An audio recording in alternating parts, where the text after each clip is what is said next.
যতক্ষণ মুশরিক পুরুষ ঈমান না আনবে, মুসলমান না হবে, ততক্ষণ কোন মুমিনা নারী তার সাথে বিয়ে করা যায় না। খালেদা জিয়াকে সবাই সম্মান দিত দলমত নির্বিশেষে, অথচ এই মহিলাকে বাড়ি থেকে পর্যন্ত এক কাপড় বের করে দিয়েছে। এতিমের মাল আত্মসাৎ করেছে, এই মিথ্যা মামলা দিয়ে তারে ৬টা বছর জেল খাটিয়েছে। কথা বলে না আল্লামা সাঈদীকে সম্মান দেয় না কে? শয়তান মনে হয় সম্মান দেয়, অথচ তার নামে ধর্ষণ মামলা পর্যন্ত দিয়েছিল।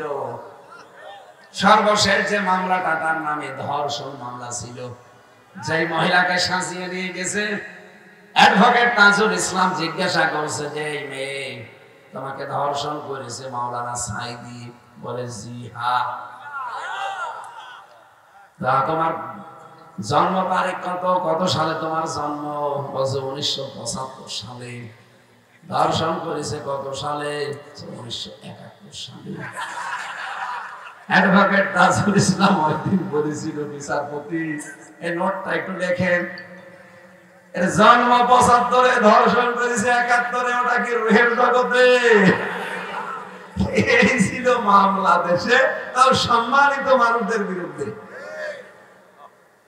আমার বিরুদ্ধে মামলা দিয়েছিল, আমি নাকি সংসদ ভাঙতে কাকে পাঠিয়েছি, তাও তরবারি নিয়ে। শয়তানও শুনলে হাসাহাসি করে যে একটা কথা হইলো, সংসদ আমরা বোম লাগিয়ে উড়াতে পারবো না, আর সে তরবারি নিয়ে গেছে বলে ভাঙতে, তাও সিরাজগঞ্জ থেকে। এই মিথ্যা অবৈধ মামলা দিয়ে 3টা বছর আমার জীবন থেকে কেড়ে নিল। কথা বলে না কেন? আপনি এমন কোন সম্মানিত মানুষ বাংলাদেশে দেখান যার উপর টর্চার হয়নি?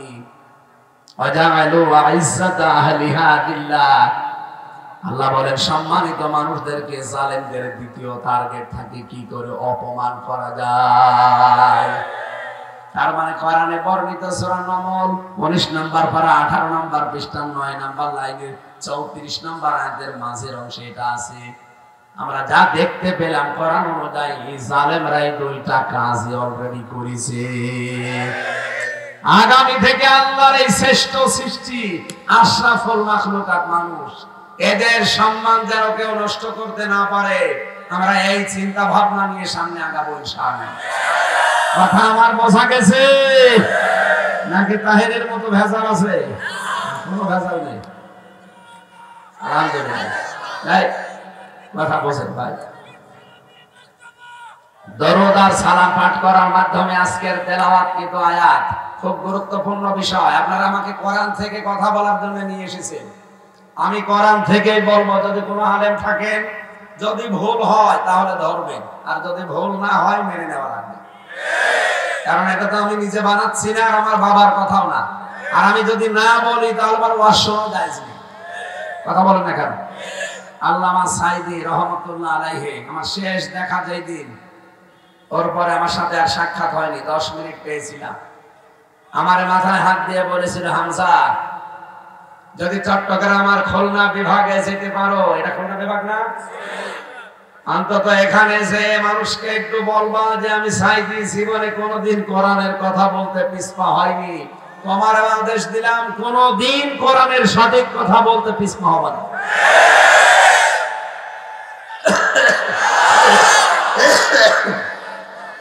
এই কথা শোনে না ভাই, আমার তো মনে হয় যে এখনো ওনার হাত আমার মাথায় লেগেই আছে। এখানে যা বলবো যদি আলেমরা মেনে নেয়, আপনাকে মেনে নেওয়া লাগবে।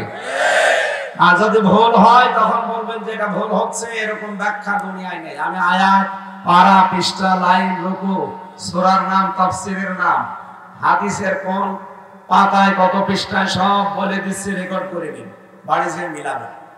সত্যি আমি আমার মন থেকে কথা বলছি, এদিক ওদিকে টেনে নিয়ে যাবেন না। খুব গুরুত্বপূর্ণ বিষয় বললাম না? আজকের আলোচনার বিষয় অভিভাবক। কি বললাম? আমাদের সামনে অভিভাবক দরকার না দরকার নেই?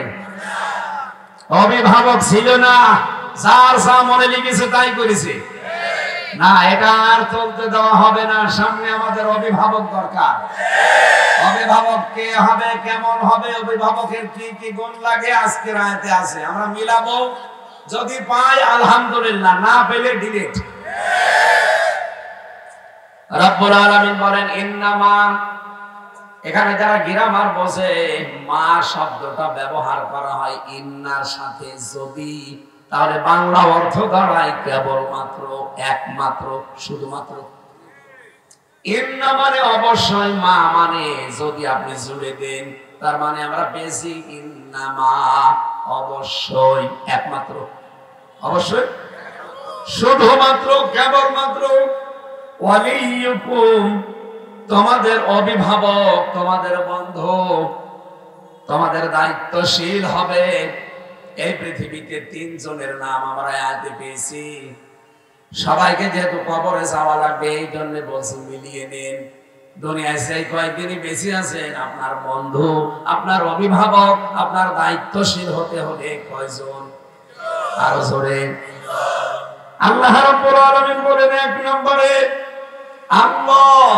এখানে আল্লাহ কিন্তু কম দিয়েছেন, কা দেয়নি, যে আমার জন্য শুধু না, কম আমাদের সবার জন্য, তোমাদের সবার জন্য অভিভাবক। এই পৃথিবীর ময়দানে তিনজনের একজন আমি আল্লাহ।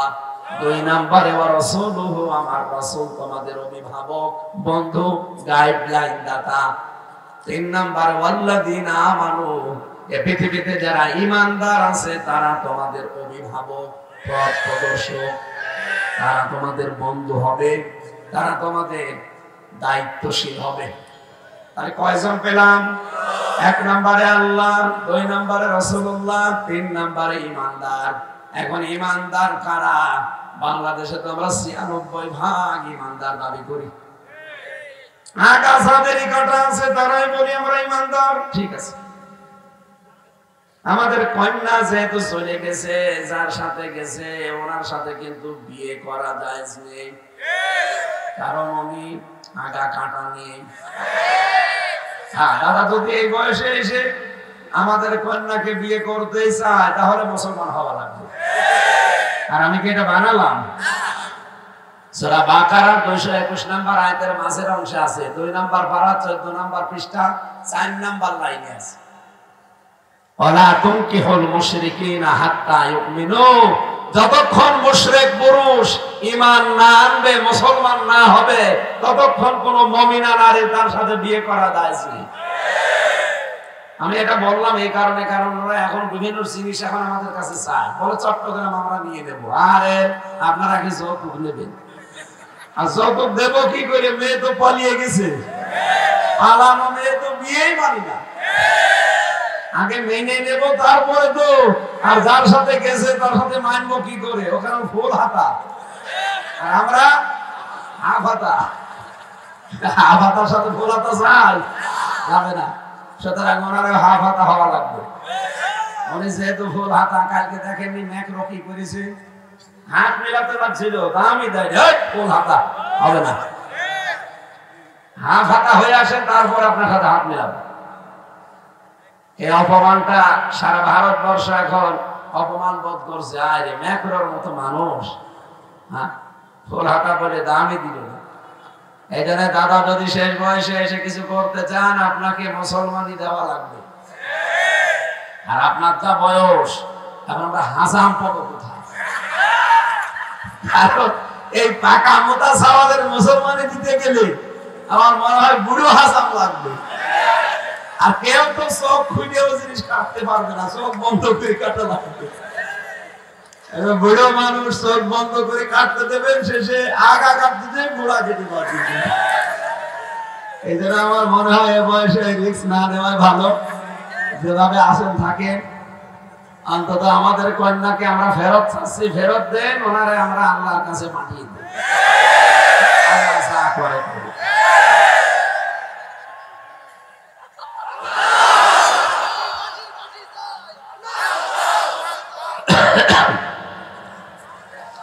আল্লাহ রাব্বুল আলামিন জানিয়েছেন ঈমানদার যারা, তাদের ভেতরে তিনটা কোয়ালিটি লাগবে। এই এদিকে তাকান, এই তিনটা গুণ যদি দুনিয়ায় কারো ভেতরে আপনি পান, আল্লাহ রাসূলের পরে আপনি তাদেরকে অভিভাবক হিসাবে গ্রহণ করবেন, দায়িত্ব তাদেরকে আপনি দেবেন। এই ঘোষণা কার? এক নম্বরে আল্লাযীনা ইউকিমুনাস সালাতা ওয়া ইউতুনাজ যাকাতা ওয়া হুম রাকিউন। দুনিয়াতে যারা নামাজ কায়েম করে, যারা সম্পদের যাকাত আদায় করে, যাকাত ভিত্তিক অর্থনীতি কায়েম করার জন্য যারা চেষ্টা চালায়, আর যারা রুকুকারীদের সাথে রুকু করে, তার মানে জামাতবদ্ধ হয়ে নামাজ পড়ে, এই তিনটা গুণ যাদের আছে তাদের সাথে আপনি বন্ধুত্ব করবেন, তাদেরকে অভিভাবক হিসাবে মানবেন, তাদেরকে দায়িত্ব দিয়ে দেবেন। আল্লাহ বলেন ওমাইয়াতাওয়াল্লাল্লাহ, যে ব্যক্তি আল্লাহ ওয়া রাসূলহু এবং তার রাসূল আল্লাযীনা আমানু, আর যারা ঈমানদার, এদের দিকে যারা ফিরে যাবে, এই মানুষগুলো আল্লাহর সৈনিক, সেনাবাহিনী। ফা ইন্না হিজবাল্লাহি হুমুল গালিবুন, অবশ্যই আল্লাহর সেনাবাহিনী, আল্লাহর দল যারা, তারা বিজয়ী হবে। এটা আমাদের কোনো চিন্তা নেই, টেনশন নেই। যদি আমরা ঈমানদারদেরকে অভিভাবক হিসাবে সামনে গ্রহণ করি, তাদেরকে বন্ধু হিসাবে, দায়িত্বশীল হিসাবে আমরা মেনে নিতে পারি, আমাদের কোনো চিন্তা নেই, আমরাই বিজয়ী হব, গালেব হব। এই ঘোষণা কার? এবার আসেন তো প্রথম শব্দটার ব্যাখ্যায়, শুনবেন তো নাকি? এক নম্বরে আমরা বন্ধু হিসাবে, অভিভাবক হিসাবে কাকে নেব? আল্লাহকে আপনি বললেই হবে না। রব্বুল আলামিন বলেন, আমাকে কেউ যদি বন্ধু হিসাবে পেতে চায়, আমি আল্লাহর ঘোষণা শুনে নাও। সূরা বাকারা 3 নম্বর পারার 2 নম্বর পৃষ্ঠার প্রথম নম্বর লাইনে 257 নম্বর আয়াত, প্রথম অংশে আছে, আল্লাহু ওয়ালিয়ুল্লাযীনা আমানু ইখরিজুহুম মিনাজ যুলুমাতি ইলান নূর। বলেন আল্লাহু আকবার। আমার কথা বুঝতেছেন? আল্লাহ বলেন, যারা ঈমান আনে আমি নিজেই তাদের বন্ধু হয়ে যাই। সুতরাং আল্লাহকে কেউ যদি বন্ধু হিসাবে গ্রহণ করতে চায়, আমরা তাকে যদি অভিভাবক বানাতে চাই, ঈমান আনা লাগবে। আরো জোরে বলেন, ঈমান যদি কেউ আনতে চায়, এদিকে তাকান, ঈমান আনতে চাইলেই হবে না, তার আগে একটা কাজ করা লাগবে। এটা সূরা বাকারার 256 নম্বর আয়াতের মাঝে আছে। রব্বুল আলামিন বলেন, ফামাইয়াকফুর বিত-তাগুতি ওয়া ইউমিন বিল্লাহ ফাকাদ ইসতামসাকা বিল উরওয়াতিল ওয়াসকা লা ইনফিসামা লাহা। কোন মানুষ যদি ঈমান আনতে চায়, তার প্রথম কাজ হবে সে যেন তাগুত ছেড়ে দেয়। তাগুত ছেড়ে দিয়ে যদি ঈমান আনতে পারে, ওই এমন একটা মজবুত রশি ধারণ করেছে, যা জীবনও ছিঁড়ে যাবে না। ঘোষণা কার? এখান থেকে কি বুঝলেন আপনি? ঈমান আনতে হলে প্রথম কাজ আপনার তাগুত ছাড়া লাগবে। কথা বলেন না কেন? তাগুত কি? তাগুতের অর্থ 4টা। এক নম্বরে তাগুত হচ্ছে ওই শক্তি যে আল্লাহর হুকুম নিজে মানে না, অন্য কেউ মানবে, মানতেও দেয় না। বাংলাদেশে এরকম শক্তি ছিল না। এক কথা বলেন, নিজে আল্লাহর বিধানগুলো মানে না, অন্য কেউ সে মানবে, মানতেও দেয় না। 2 নম্বরে তাগুতের অর্থ হচ্ছে মানুষের তৈরি করা আইন। কথা বলেন, এই পৃথিবীতে মানুষ যে আইনগুলো বানিয়েছে, যে ডক্টর কামাল তার বানানো সংবিধান দিয়ে 54 বছর চলছে, কি পেয়েছেন আপনারা? চোর এই দেশে গেলে সংবিধান অনুযায়ী বিচার করলে আমরা দেখি চোর জেলখানা যে ডাকাত হয়, ডাকাত গেলে খনি হয়,